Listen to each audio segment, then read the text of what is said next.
Hi, welcome to heaven astrology. Today మనం హారా శాస్త్ర అంటే హారా ఆస్ట్రాలజీ గురించి కొన్ని బేసిక్ ఇంపార్టెంట్ విషయాల గురించి డిస్కస్ చేద్దాము. వీటిల్లో మనకి గూగుల్లో ఎప్పుడైనా ఈవెన్ ఇప్పుడు కూడా ఒక ప్లానెట్ హారా రన్ అవుతుంటుంది అనమాట. ఈ టైంలో గూగుల్లో ప్రతి అవర్కి ఒక ప్లానెట్ రూల్ చేస్తుంటుంది అనమాట. ఆ ప్లానెట్ హారా రన్ అవుతుంటుంది అనమాట. అయితే ఇది ఎలా స్టార్ట్ అవుతుందంటే, మనకి ఈరోజు సండే అనుకోండి. Sunday morning 7 o'clock sun rising time గూగుల్లో చెక్ చేస్తే తెలుస్తుంది. సో సండే మార్నింగ్ మనకి సన్ హారా 7 to 8 o'clock. హారా కరెక్ట్గా 7 అని చెప్పలేను, ఏ టైం అయితే ఆ టైము, ఒక్కొక్క టైం బట్టి ఒక్కొక్క వెదర్ బట్టి ఆ డే గూగుల్లో ఇన్ఫర్మేషన్ దొరుకుతుంది. డే సన్ రైజింగ్ టైం చూసుకోండి. ఫస్ట్ సండే మాత్రం రైజింగ్ సన్ 1 అవర్ని పరిపాలిస్తాడు. నెక్స్ట్ మూన్, అలా ఒక్కొక్క ప్లానెట్ నెక్స్ట్ 1 అవర్ తర్వాత ఇంకొక ప్లానెట్ రూల్ చేస్తూ ఉంటుంది. అయితే ఈ హారా టైమింగ్స్ని బట్టి మనము యూటిలైజ్ చేసుకోవచ్చు అనమాట. ఒక ఆపర్చునిటీ ఉంది.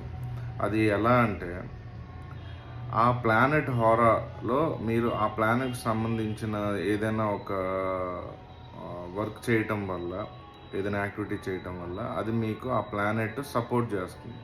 సో ఆ వర్క్ ఈజీగా జరిగే ఛాన్స్ ఉంటుంది. అది మీ జాతకంలో హౌస్ బట్టి కూడా ఉంటుంది అన్నమాట. ఫర్ ఎగ్జాంపుల్కి ఒక 4-5 ఎగ్జాంపుల్స్ చెప్తాను. అందులో ఒక ఫస్ట్ ఎగ్జాంపుల్ కింద తీసుకుంటే, 5th హౌస్ అనేది లవ్ అండ్ రొమాన్స్ సంబంధించిన హౌస్ అన్నమాట. ఇప్పుడు నేను ఆల్రెడీ ఎప్పుడు చెప్తూ ఉంటాను, నేను ఎప్పుడు ఆస్ట్రాలజీ నేర్చుకున్నాక దాన్ని ప్రయోగం చేసి, ఎక్స్పెరిమెంట్ చేసి, రీసెర్చ్ చేసి, చాలామంది బర్త్ చార్ట్స్ చూసి వాళ్ళతో ఎక్స్పెరిమెంట్ చేశాక సక్సెస్ అయినాకే ఆ ప్రిడిక్షన్ నేను చెప్తాను. నా బర్త్ చార్ట్లో 5th హౌస్ అనేది టారస్ సైన్ అయింది. ఈ సైన్కి లార్డ్ వీనస్ అనమాట. 5th హౌస్ రొమాన్స్ని, లవ్ని రిప్రజెంట్ చేస్తుంది. మరి ప్లానెట్ కూడా యాక్చువల్గా వీనస్ లవ్ని, రొమాన్స్ని రిప్రజెంట్ చేస్తాడు. సో అలాంటి ప్లానెట్కి అలాంటి హౌస్ లార్డ్షిప్ వచ్చింది నా జాతకంలో. సో ఆయన బెనిఫిషియల్ ప్లానెట్ అనమాట. నా దానికి యోగకారక ప్లానెట్, నా లగ్నానికి. నేను క్యాప్రికాన్ అసెండెంట్. మరి ఇప్పుడు ఈ 5th లార్డ్ ఆయన వీనస్ హారా, ఎవ్రీడే వీనస్ హారా ఏదో ఒక టైంకి వస్తుంది. పర్టికులర్గా ఫ్రైడే రోజు ఆ డే వీనస్ డే అనమాట. వీనస్ డే కాబట్టి వీనస్ది సన్ రైజింగ్ టైంకి మీకు ఫ్రైడే రోజు మార్నింగ్ 7 o'clock టైంకి వీనస్ హారాతో స్టార్ట్ అవుతుంది. అది వెరీ ఆస్పిషియస్ టైం అనమాట. సో మరి ఈ వీనస్ హారాలో ఏం చేయొచ్చు, ఈ ఎనర్జీని నేను ఎలా యూజ్ చేసుకోవచ్చు అంటే, నేను ఎవరికైనా లవ్ ప్రపోజల్ చేయాల్సి వచ్చింది. నాకు ఒక అమ్మాయి బాగా నచ్చింది, నేను ప్రపోజ్ చేస్తే వెంటనే రిజెక్ట్ చేయొచ్చు అని భయం ఉంది నాకు. అప్పుడు నేను ఫ్రైడే రోజు ఎనీ టైం, ఫ్రైడే రోజు 3 సార్లు వస్తుంది వీనస్ హారా. మార్నింగ్, మధ్యాహ్నం, నైట్ వస్తుంది, మిడ్ నైట్ కూడా వస్తుంది. సో అది ఆ టైంలో నేను ఏదో టైంలో వీనస్ హారాలో పర్టికులర్గా ఆ అమ్మాయికి మెసేజ్ పెట్టో లేకపోతే కాల్ చేసో నేను స్లోగా స్టార్ట్ చేస్తే నా వర్క్ వీనస్ సపోర్ట్ చేస్తాడు. ఎందుకంటే ఆయన నా లవ్ హౌస్కి, రొమాన్స్ హౌస్కి లార్డ్. ఆయన పైగా వీనస్ ఇవన్నీ రిప్రజెంట్ చేస్తాడు. కాబట్టి నేను అప్రోచ్ అయితే కరెక్ట్గా ఆ టైం చూసుకుని పాజిటివ్ రిజల్ట్స్ ఉంటాయి అన్నమాట. ఈవెన్ చాలామంది బ్రేకప్ అయిపోయి మాట్లాడట్లేదు, ఏదో ఒక మాట, మీరు ఒక అమ్మాయి అబ్బాయినో, అబ్బాయి అమ్మాయినో, ఒక లవ్వర్స్ ఒక మాట అనేసుకుని తర్వాత హట్ అయ్యి ఈగో మాట్లాడకపోతే ఇంకొకరు ఉండలేరు. వీళ్ళు కోపంతో ఉండగలుగుతారు, వాళ్ళు ఉండలేరు. అప్పుడు మాట్లాడితే బాగుంది నా లవ్వర్ త్వరగా అని కోరుకునే వాళ్ళు చాలామంది ఉంటారు. వాళ్ళకి కూడా ఇప్పుడు అలాంటి పర్సన్ నేనైనప్పుడు, నేను అలా నా లవ్వర్ మళ్ళీ మాట్లాడాలని ట్రై చేసినప్పుడు ఎప్పుడు మెసేజ్ చేసినా ఇరిటేషన్ రావచ్చేమో, కానీ పర్టికులర్గా ఈ టైంలో నేను సారీ అని మెసేజ్ పెట్టి నేను ఏదైనా కన్విన్స్ చేయడానికి ట్రై చేసి ఆమెను అప్రోచ్ అయితే పాజిటివ్ రిజల్ట్స్ ఉంటాయి. ఇది 100% నేను బాండ్ రాసిస్తాను. అండ్ ఓపెన్ ఛాలెంజ్ అనమాట. సో ఎవరైనా సరే ఈ హారా టైమింగ్ని యూజ్ చేసుకుని బెనిఫిట్ అవ్వలేదు అంటే ఈ వీడియో కింద నాకు కామెంట్ పెట్టండి. యూజ్ చేసుకోండి. ప్లస్ ఆ ప్లానెట్ స్ట్రెంగ్త్ కూడా ఇంపార్టెంట్. ప్లానెట్ స్ట్రాంగ్ ఉంటే ఇమ్మీడియట్ రిజల్ట్ వస్తుంది. వీక్గా ఉంటే కొంచెం ఆ టైమింగ్ హారాలన్నీ ఎక్కువసార్లు యూజ్ చేసుకుంటూ ఉండాలి ఆ ప్లానెట్ది మాటికి. బట్ ప్రతి అటెంప్ట్ పాజిటివ్గా రియాక్ట్ అయ్యే ఛాన్స్ ఉంటుంది. ఇది ఎగ్జాంపుల్కి ఇప్పుడు లవ్ది సంబంధించి చెప్పాను. నెక్స్ట్ మీరు మీ బాస్ని కలిసి మీరు పనిచేసే చోట మీ బాస్ని శాలరీ హైక్ చేయమని అడుగుదాం అనుకున్నారు, లేదా లీవ్ అడుగుదాం అనుకున్నారు. ఆయన ఇవ్వడు, లేదా శాలరీ హైక్ చేయడానికి మీకు పక్కా తెలుసు, బట్ ట్రై చేయాలనుకుంటున్నారు. బాస్ని రిప్రజెంట్ చేసేది ఎవరు అంటే 10th హౌస్ అనమాట. ఎవరి జాతకంలో 10th హౌస్ అనేది అథారిటీ బాస్ని రిప్రజెంట్ చేస్తుంది. ఒక అథారిటీ పర్సన్ దగ్గరికి వెళ్ళి మీరు ఏదైనా పని చేయించుకోవాలనుకుంటే, ఆ పని అవ్వాలనుకుంటే మీ 10th హౌస్ ఏమైందో మీ లగ్నం నుంచి చెక్ చేసుకోండి. నా 10th హౌస్ వచ్చేసి మళ్ళీ లిబ్రా అయింది. లిబ్రా అనేది నా 10th హౌస్ కాబట్టి దాని లార్డ్ కూడా వీనస్సే. సో మళ్ళీ వీనస్ హోరాలో నేను పోయి నా బాస్ని లీవ్ అడిగినా, నా శాలరీ పెంచమని అడిగినా, లేదా ఒక పెద్ద అథారిటీ దగ్గరికి ఎమ్మెల్యే దగ్గరికి కానీ ఏదైనా వెళ్ళి నేను ఏదైనా పెద్ద పని చేయించుకోవాలి. ఇది చాలామంది ఎమ్మెల్యే దగ్గరికి వెళ్ళి ఏదో సంథింగ్ ఎక్స్పెక్ట్ చేస్తుంటారు. లేదా ఒక పర్సన్ టీడీపీ టికెట్ కోసమని, లేదా జగన్ దగ్గర టికెట్ కోసమని ట్రై చేసేవాడు ఉంటాడు. ఆ పర్సన్కి ఇది రైట్ టైం అనమాట. ఆయన జాతకంలో 10th లార్డ్ ఎవరో చూసుకుని ఆ ప్లానెట్ హోరాలో ఆయన వెళ్ళి అప్రోచ్ అయితే మోస్ట్లీ వాళ్ళు అనుకున్నది అక్కడి నుంచి పాజిటివ్ రెస్పాన్స్ వచ్చే ఛాన్స్ అనేది హెవీగా ఉంటుంది అనమాట. ఈవెన్ కొంతమంది పోలీస్ కంప్లైంట్లు ఇద్దాం అనుకుంటారు. అది పోలీసులు అంటే ఒక అథారిటీ, గవర్నమెంట్ అథారిటీ. సో ఆ టైంలో 10th లార్డ్ ఎవరున్నారో చూసుకొని మీరు వెళ్ళి ఇచ్చిన కంప్లైంట్కి పాజిటివ్ రెస్పాన్స్ ఉంటుంది. మిగతా టైంలో వెళ్తే సరిగ్గా మీ కంప్లైంట్ పట్టించుకోకపోవచ్చు. ఇది సెకండ్ ఎగ్జాంపుల్. ఇంకొక ఎగ్జాంపుల్, మీరు మార్కెటింగ్ ఏదైనా మార్కెటింగ్ చేసి సంథింగ్ ఒక ల్యాండ్ అమ్మాలనుకుంటున్నారు, లేదా ఇన్సూరెన్స్ పాలసీ అమ్మాలనుకుంటున్నారు, లేకపోతే ఇంకేదైనా సంథింగ్ ఒక ప్రోడక్ట్ని మార్కెటింగ్ చేయాలనుకుంటున్నారు. దీనికి రైట్ టైం మీరు పెట్టే ఎఫర్ట్కి రిజల్ట్ని ఇచ్చే లార్డ్ ఎవరు అంటే మీ జాతకంలో 3rd హౌస్ లార్డ్ అనమాట. 3rd హౌస్ అనేది మార్కెటింగ్, అడ్వర్టైజ్మెంట్ రిప్రజెంట్ చేస్తుంది. సో 3rd హౌస్ లార్డ్ ఎవరో చూసుకోండి మీ బర్త్ చార్ట్లో. ఆ లార్డ్ ఎగ్జాంపుల్కి మార్స్ అయ్యాడు అనుకున్న ఎగ్జాంపుల్కి. మార్స్ హోరా డైలీ 3 times వస్తుంది, లేదా మంగళవారం ట్యూస్డే రోజు మార్నింగ్ 7 o'clock షూర్గా వస్తుంది. 7 to 8 1 hour ఉంటుంది ఆల్మోస్ట్. ఆ టైంలో మీరు వెళ్ళి ఏదైనా మీ ప్రోడక్ట్ని మార్కెటింగ్ చేసే వాళ్ళంతా ట్రై చేస్తే మీ పెట్టిన ఎఫర్ట్కి మంచి రిజల్ట్ వస్తుంది అనమాట. సపోర్ట్ చేస్తాడు 3rd లార్డ్. మార్కెటింగ్ బాగా చేయగలుగుతాడు, అవతల బాగా కన్విన్స్ చేయగలుగుతాడు.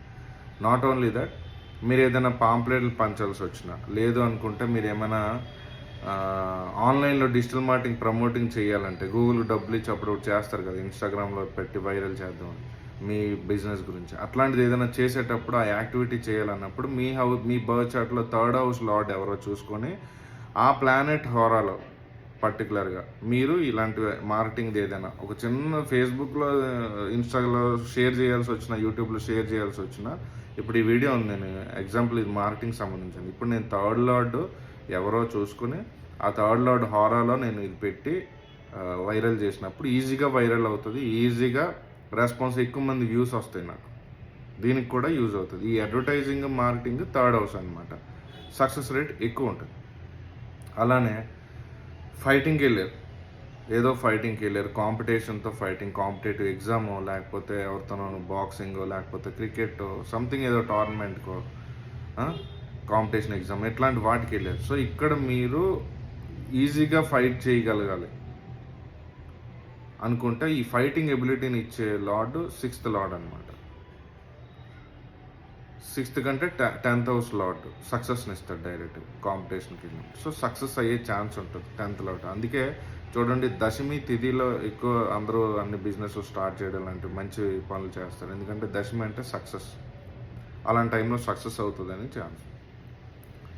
అలానే బ్యాడ్ ఈవెంట్స్ కూడా ఉంటాయి. మనకి తెలియక చాలామంది ఒక్కొక్కసారి 8th లార్డ్, ఇప్పుడు నా దాంట్లో 8th లార్డ్ వచ్చేసి సన్ అనమాట.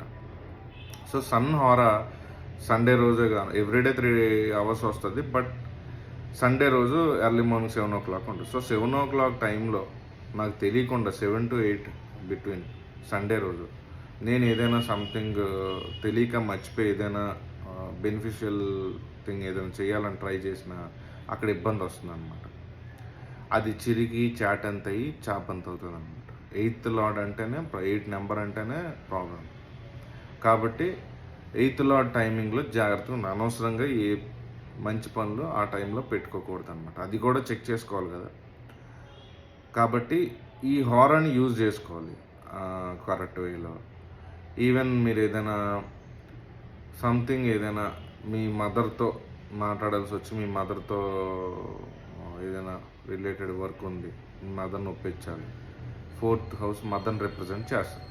మీ బర్త్ చార్ట్లో 4th లార్డ్ ఎవరో చూసుకొని ఆ హారా ఎవ్రీడే 3 టైమ్స్ 3 అవర్స్ వస్తుంది. ఆ హారాలో మీ మదర్తో మీరు మాట్లాడి కన్విన్స్ చేస్తే ఈజీగా కన్విన్స్ అయ్యే ఛాన్స్ ఉంటుంది. అండ్ మెడిటేషన్ చేయడానికి మైండ్ని రిప్రజెంట్ చేసేది మైండ్కి సంబంధించిన యాక్టివిటీ కాబట్టి మండే రోజు మీ 12th లార్డ్ ఎవరో చూసుకోండి. నా 12th lord Jupiter. So Jupiter meditation represent చేస్తాడు. మండే రోజు మైండ్ సంబంధించిన యాక్టివిటీ చేయాలి. మూన్ మైండ్ రిప్రజెంట్ చేస్తాడు. అందుకే మండే బెస్ట్. మండే రోజు జూపిటర్ హారాలో మెడిటేషన్ చేస్తే నాకు వర్కౌట్ అవుతుంది. రిజల్ట్ ఎందుకు చేస్తున్నానో అది మంచి రిజల్ట్ని ఇవ్వడం జరుగుతుంది. అండ్ మీ లక్ సపోర్ట్ చేయాలి ఏ పని చేసినా. అంటే మీ 9th lord luck house lord 9th lord ఎవరో చూసుకోండి. నా 9th లార్డ్ మర్కురీ. ఎవ్రీ డే మర్కురీ హోరాలో ఏదైనా సంబంధించి మీ లక్కి సంబంధించిన యాక్టివిటీ ఏదైనా చేస్తే ఆయన లక్కి సంబంధించిన హౌస్ లార్డ్ కాబట్టి ఆయన సపోర్ట్ చేసే ఛాన్స్ అనేది ఎక్కువ ఉంటుంది. కావాలంటే ట్రై చేయండి. నా ఫ్రెండ్ ఒకడు కామెడీగా అమృత గడియల్లో ప్యాకెట్ ఆడుతుంటాడు ఆన్లైన్లో. యాక్చువల్గా ఆ టైంలో అలాంటి చేయకూడదు. బట్ యాక్చువల్గా అలాంటి గ్యాంబ్లింగ్ ఏమన్నా ట్రేడింగ్ కానీ షేర్ మార్కెట్ కానీ ఇలాంటివి ఏమైనా చేయాలంటే ఆ హారా సపోర్ట్ చేయాలంటే పర్టికులర్గా నేనైతే బుధ హారా మర్కురీ హారాలో నేను ఏమైనా చేయొచ్చు. మీకు 9th లార్డ్ ఎవరో చూసుకోండి. ఆ ప్లానెట్ హారాలో చేయొచ్చు. పర్టికులర్గా ఎగ్జాంపుల్కి ఒక 9th లార్డ్ మార్స్ అయ్యాడు అనుకుందాం. ట్యూస్డే వచ్చింది. ట్యూస్డే రోజు మార్స్ హారా మధ్యాహ్నం పూట వస్తుంది మార్కెట్ అవర్స్లో. ఆ టైంలో ఎవరైనా ట్యూస్డే రోజు మార్స్ హారాలో ఏమైనా ట్రేడింగ్ యాక్టివిటీ ఏమైనా చేసినా ఆ టైంకి వర్కౌట్ అయ్యే ఛాన్స్ ఉంటుంది. ఏమైనా షేర్లు కొన్నా బాగా పెరగడం జరుగుతుంది ఆ యాక్టివిటీ. అలానే సేవింగ్స్ చేసేటప్పుడు మీరు ఏదైనా పేమెంట్ మ్యూచువల్ ఫండ్కి ఎవ్రీ మంత్ పేమెంట్స్ చేస్తుంటారు. అలాగే కొత్త ఇన్వెస్ట్మెంట్స్ చేస్తుంటారు. అలాంటి పేమెంట్ ఏదైనా చేసేటప్పుడు ఇన్వెస్ట్మెంట్ పెట్టేటప్పుడు మీ సేవింగ్స్ అకౌంట్ అనేది గ్రో అవ్వాలనుకుంటే సెకండ్ హౌస్ అనేది సేవింగ్స్ అనమాట. సో సెకండ్ హౌస్ లార్డ్ నా second house lord Saturn. So mostly Saturday రోజు సాటర్న్ హారాలో నేను ఏదైనా ఇన్వెస్ట్మెంట్ అనేది సేవింగ్స్ పెంచుకోవడానికి రిలేటెడ్ ఏదైనా చేసినా సాటర్డే రోజు మార్నింగ్ అనే కాదు మధ్యాహ్నం కూడా మళ్ళీ సాటర్న్ హారా వస్తుంది. ఆ టైమింగ్లో నేను ఇన్వెస్ట్మెంట్ చేసిన షేర్స్ కొన్నా లాంగ్ టర్మ్ ఇన్వెస్ట్మెంట్స్ పెట్టినా నాకు భయంకరంగా వర్కౌట్ అవుతుంది. అలానే మ్యారేజ్ యాక్టివిటీ ఏదైనా మీరు మ్యాట్రిమోనీలో ఏమైనా ప్రొఫైల్ సెట్ చేసి రిక్వెస్ట్ పెట్టాలన్నా లేకపోతే మీరు మ్యారేజ్ చేసుకోవడానికి ఎవరినైనా అప్రోచ్ అయ్యి మ్యారేజ్ బ్యూరోస్ని అడగాలన్నా లేదా మీకు తెలిసిన వాళ్ళ సంబంధాలు ఏమైనా మీరు ట్రై చేయాలనుకున్నా పర్టికులర్గా ఆ హారా 7th హౌస్ లార్డ్ హారా చూసుకుని ఆ టైంలో ఆయన మ్యారేజ్కి సపోర్ట్ చేస్తాడు. సో నాకు 7th లార్డ్ మూన్ అనమాట. సో మండే రోజు మూన్ హారాస్లో కనుక నేను మ్యారేజ్ బ్యూరోలో ప్రొఫైల్స్ ఎతకడం రిక్వెస్ట్ పెట్టడం లాంటివి చేస్తే నా పెళ్ళి ఈజీగా అయిపోతుంది అనమాట. ఇవన్నీ కూడా మీరు ట్రై చేయండి. ఎందుకంటే ఈ రీసెంట్గా నేను వీటి మీద రీసెర్చ్ చేశాను రీసెంట్గా. వీటిని చాలా యూటిలైజ్ చేసుకుని నాకు ముందే తెలిసి ఉంటే. బట్ ఇప్పుడు ఎక్స్పెరిమెంట్ చేసుకుంటూ వస్తుంటే అన్నీ వర్కౌట్ అవుతున్నాయి. వేరే వాళ్ళకి ట్రై చేసినా వర్కౌట్ అవుతున్నాయి. అందుకని చెప్పాను. సో ఇది చాలా మోస్ట్ ఇంపార్టెంట్ థింగ్ మీకు ఈరోజు షేర్ చేశాను. ఇంకా ఇలాంటి వీడియోస్ చాలా చూడాలనుకుంటే దయచేసి సబ్స్క్రైబ్ చేయండి నా ఛానల్ని. రెండోది kindly share this video in your WhatsApp DP. ఇది కొన్ని లక్షల మందికి వెళ్ళిపోతుంది మీరు అందరూ షేర్ చేయటం వల్ల. ఎందుకంటే నేనేం ఛార్జ్ చేయట్లేదు కదా, మీకు ఇన్ఫర్మేషన్ డీప్గా రీసెర్చ్ చేసి వాల్యుబుల్ ఇన్ఫర్మేషన్ని షేర్ చేస్తున్నాను. Thank you for watching this video. Kindly subscribe my channel.